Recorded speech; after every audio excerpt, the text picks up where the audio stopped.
think my nose is broken.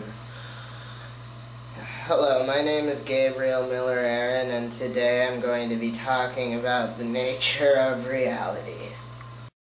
Just to level the playing field a little bit, I'd like to go over some terminology. First off, realism. Realism is the theory that things of the physical or sensory world, things that you can see, taste, touch, smell, and hear, are the only things that are real. Therefore, concepts such as nobility, jealousy, and intelligence are not real.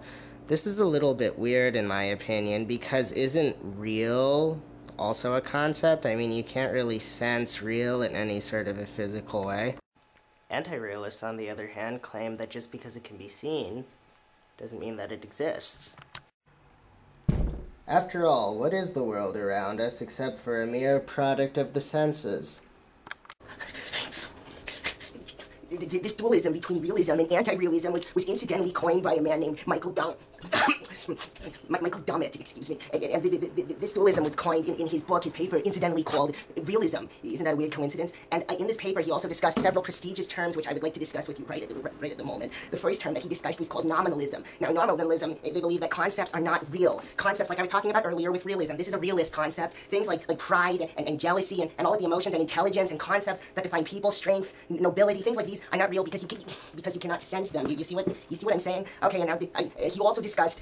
I think I'm getting ahead of myself. He also discussed idealism. Now, the concept of idealism says that, I think it's a Platonic idea saying that if you have a triangle, it's not really as real as the essence, the idea, the concept of the triangle, you know. So, in idealism, essentially, the concept is real. It's the only thing that's real. This is a very non-realism sort of a viewpoint. And now here's another non-realism sort of a viewpoint. It's called phenomenalism. It's sort of like nominalism, only it says that concepts only do exist, like idealism. And this is because, you sense things. You sense all of the things in the sensory world around us, and you can't really tell if anything's real because the senses tend to lie to us, and it really makes us get all flustered now, doesn't it?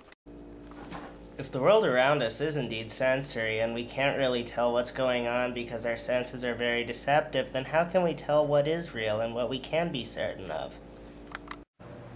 Because of the deceptive nature of our senses, some people claim that the ultimate truth of reality lies in our thoughts, which is a little bit weird because it doesn't seem like our thinking is very objective, but maybe this concedes that reality is completely subjective. We'll get in on that a little bit later on.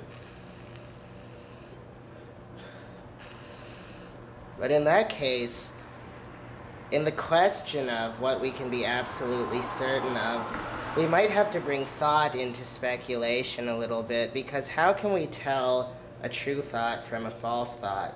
A false thought being a thought that's driven by emotions in some way. I mean, I guess that it's still a thought. It doesn't matter what caused the thought. But let's begin discussing Descartes a little bit. Descartes asked, what is the one thing that I can be certain of? And he concluded, the only thing that I can really be certain of is that I'm not certain of anything.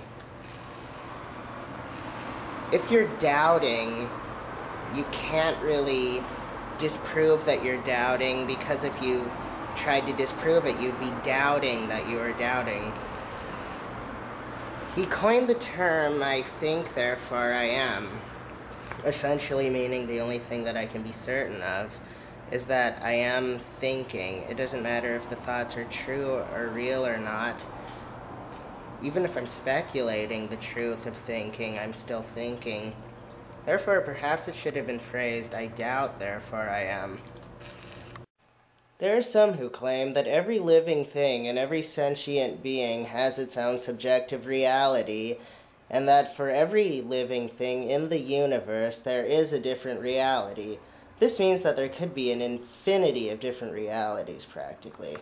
Despite the vast, perhaps infinite number of subjective realities, there may also be one objective reality. Viewing the subjective reality is impossible, however, because it would require an absence of mind. The question then is, how does one lose his or her own mind while still possessing consciousness? For example, a rock has no filtration mechanism inside of its head, so it can see reality in its purest of form. However, a rock also has no mind and also has no conception of reality, and therefore it's impossible for a rock to see reality. This may imply that the truth is oblivion in the minds of the mindful.